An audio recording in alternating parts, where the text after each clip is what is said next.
এখন বাজারে প্রচুর পরিমাণে কাঁচা আম পাওয়া যাচ্ছে, তাই আপনারা একটু বেশি করে কাঁচা আম এনে সেটার আমসত্ত্ব বানিয়ে পুরো বছরের জন্য সংরক্ষণ করতে পারেন। টক ঝাল মিষ্টি এই কাঁচা আমের আমসত্ত্ব শুধু খেতে যেরকম ভালো লাগে সেরকম এটা দিয়ে আপনারা চাটনিও বানাতে পারবেন। হ্যালো ফ্রেন্ডস, আমি সুমির রান্নাঘরে আপনাদের সবাইকে স্বাগত জানাচ্ছি।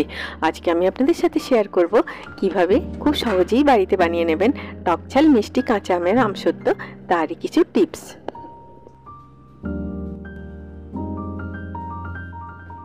এই আমসত্ত্বটা বানানোর জন্য এখানে আমি নিয়ে নিয়েছি 1 কেজি কাঁচা আম, আর সেগুলোকে আমি খুব ভালোভাবে জল দিয়ে ধুয়ে একটা পরিষ্কার কাপড় দিয়ে মুছে নিয়েছি। এবারে আমি আমের ডাঁটির দিকটা বাদ দিয়ে একটা পিলার দিয়ে আমের খোসাগুলোকে খুব ভালোভাবে ছাড়িয়ে নিচ্ছি। কাঁচা আমে থাকে প্রচুর পরিমাণে ভিটামিন এ, সি আর ফাইবার, তাই এটা আমাদের চোখ, স্কিন আর ডাইজেস্টিভ হেলথের জন্য খুবই ভালো। আর এটা আমাদের হিট স্ট্রোক থেকে বাঁচায় আর ইমিউনিটি পাওয়ার বাড়ায়। তাই প্রত্যেকদিন কাঁচা আম খাওয়াটা আমাদের হেলথের জন্য খুবই ভালো। দেখুন, সব আমগুলোর খোসা খুব ভালোভাবে ছাড়িয়ে নিলাম।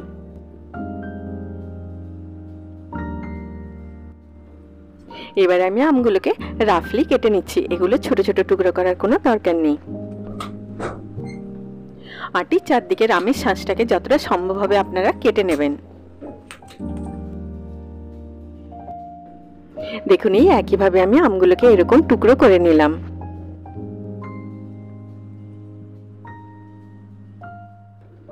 এবারে সব আমের টুকরোগুলোকে আমি একটা প্রেসার কুকারের মধ্যে নিয়ে নিচ্ছি।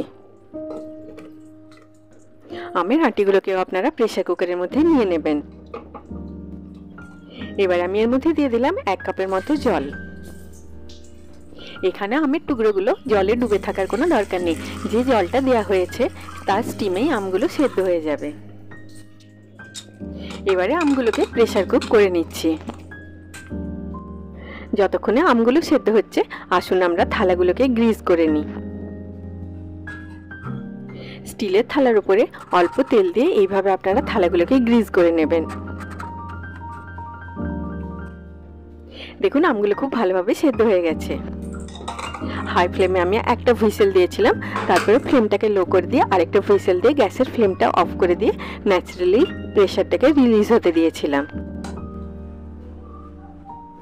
এবার এই সেদ্ধ করা আমের পাল্পগুলোকে আমি একটা ছাঁকনির সাহায্যে ভালোভাবে ছেঁকে নিচ্ছি। আমার আজকের রেসিপিটি যদি আপনাদের ভালো লাগে, আপনারা নিশ্চয়ই লাইক করবেন। আপনাদের লাইক আমাকে মোটিভেট করে আরও বেশি ভিডিও বানানোর জন্য। আমের পাল্পটাকে এইভাবে স্ট্রেন করে নিলে আমের মধ্যে যে ফাইবারগুলো থাকে সেগুলো আলাদা হয়ে যায় আর আমসত্ত্বটা পুরো সিল্কি স্মুথ হয়।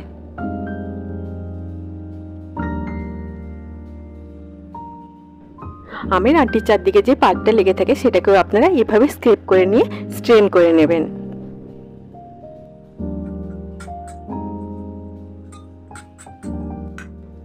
দেখুন, আমের পাল্পটা স্ট্রেন করে রেডি করে নিলাম।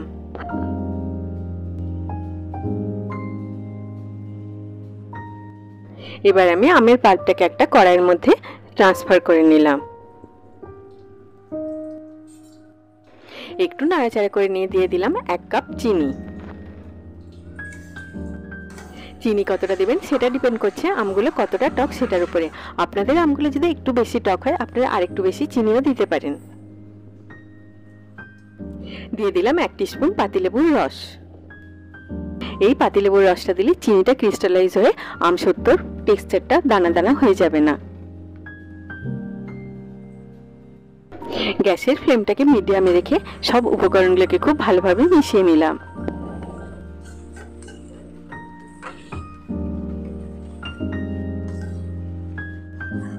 দেখুন, মিশ্রণটাতে খুব সুন্দর একটা বয়েল চলে এসেছে। এবার আমি এর মধ্যে দিয়ে দিলাম 3 ফোঁটা ন্যাচারাল গ্রিন ফুড কালার।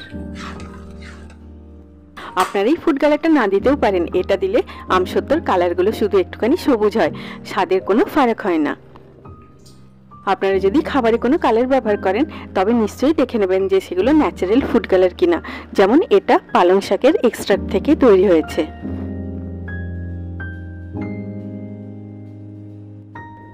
এবারে ফুড কালারটাকে এই মিশ্রণটার সাথে খুব ভালোভাবে মিশিয়ে নিলাম। দিয়ে দিলাম 1 আর হাফ টিস্পুন বিট নুন বা ব্ল্যাক সল্ট আর 1 টেবিল স্পুন চিলি ফ্লেক্স। এই চিলি ফ্লেক্সের পরিমাণটা আপনারা আপনাদের স্বাদ মতো কম বেশি করতে পারেন। একটু নাড়াচাড়া করে নিয়ে দিয়ে দিলাম 1.5 টিস্পুন ভাজা বা রোস্ট করা জিরের গুঁড়ো, আর দিয়ে দিলাম 1/2 টিস্পুন চাট মশলা। এই চাট মশলাটা আপনারা নিশ্চয়ই দেবেন, এটা দিলে আমসত্ত্বটা থেকে খুব সুন্দর একটা ফ্লেভার আসে।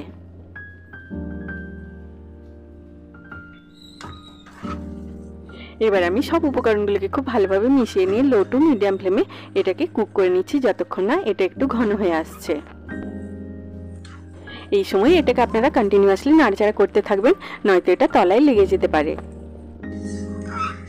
দেখুন মিশ্রণটা ঘন হয়ে গেছে। এই মিশ্রণের কনসিস্টেন্সিটা ঠিক এরকম হবে। এবার আমি গ্যাসের ফ্লেমটাকে অফ করে দিচ্ছি।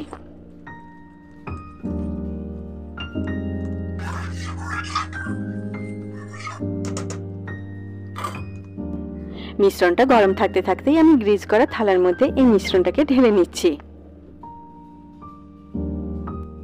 মিশ্রণটা থালাতে ঢালার পরে আপনারা এইভাবে থালাটাকে ঘুরিয়ে পুরো থালার মধ্যে ভালোভাবে স্প্রেড করে দেবেন। আপনারা আমার চ্যানেলটিকে সাবস্ক্রাইব করতে ভুলবেন না, আর পাশে থাকা বেল আইকনটিকে প্রেস করে অলে ক্লিক করে দেবেন, তাহলে আমি যখনই নতুন কোনো ভিডিও আপলোড করব তার নোটিফিকেশন সর্বপ্রথমে আপনার কাছেই পৌঁছে যাবে। বাকি মিশ্রণটাকেও আমি আরেকটা থালার মধ্যে ঢেলে একইভাবে স্প্রেড করে নিলাম। এই আমসত্ত্বগুলোকে আপনারা খুব বেশি মোটা করে দেবেন না, পাতলা রাখলে আমসত্ত্বগুলো বেশি খেতে ভালো লাগে। এবার এই থালাগুলোর উপরে একটা পাতলা কাপড় ঢাকা দিয়ে আমি এগুলোকে রোদে দিয়ে দিচ্ছি। আপনারা বাইরে যখন এগুলোকে রোদে দেবেন তখন থালার উপরে একটা পাতলা কাপড় ঢাকা দিয়ে দেবেন, নয়তো বাইরে থেকে ধুলোবালি উড়ে এসে এগুলোর উপরে পড়বে আর সেটা আনহাইজেনিক।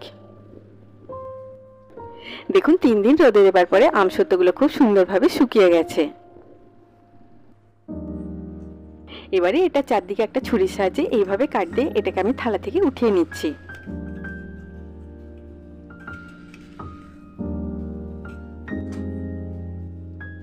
দেখুন এটা খুব সহজেই থালা থেকে উঠে চলে এলো।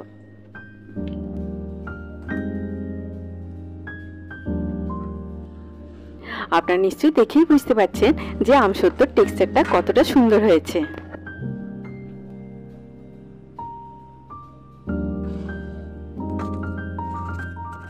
আরেকটা থালা থেকেও আমি একইভাবে আমসত্ত্বটাকে উঠিয়ে নিলাম।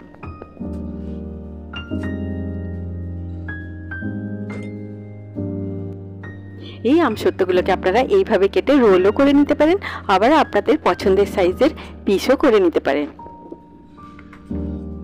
এইভাবে আপনারা আমসত্ত্বগুলোকে কেটে একটা এয়ারটাইট কন্টেনারে ভরে ফ্রিজে 1 বছরের জন্য স্টোর করতে পারেন।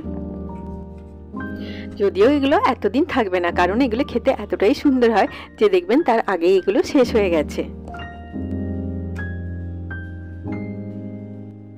আপনারা নিশ্চয়ই বাড়িতে এইভাবে একবার কাঁচা আমের আমসত্ত্ব বানিয়ে দেখুন, আপনাদের বারবার বানাতে ইচ্ছে করবে। এই টকঝাল মিষ্টি কাঁচা আমের আমসত্ত্ব বাড়ির ছোট বড় সবার দেখবেন খুবই ভালো লাগবে। এরকম রোল করতে না চাইলে আপনারা স্কোয়ার শেপের ছোট ছোট টুকরো করে নিতে পারেন। সবাই খুব ভালো থাকবেন। আবার আপনাদের সাথে আমার দেখা হবে আমার নেক্সট ভিডিওতে। Take care.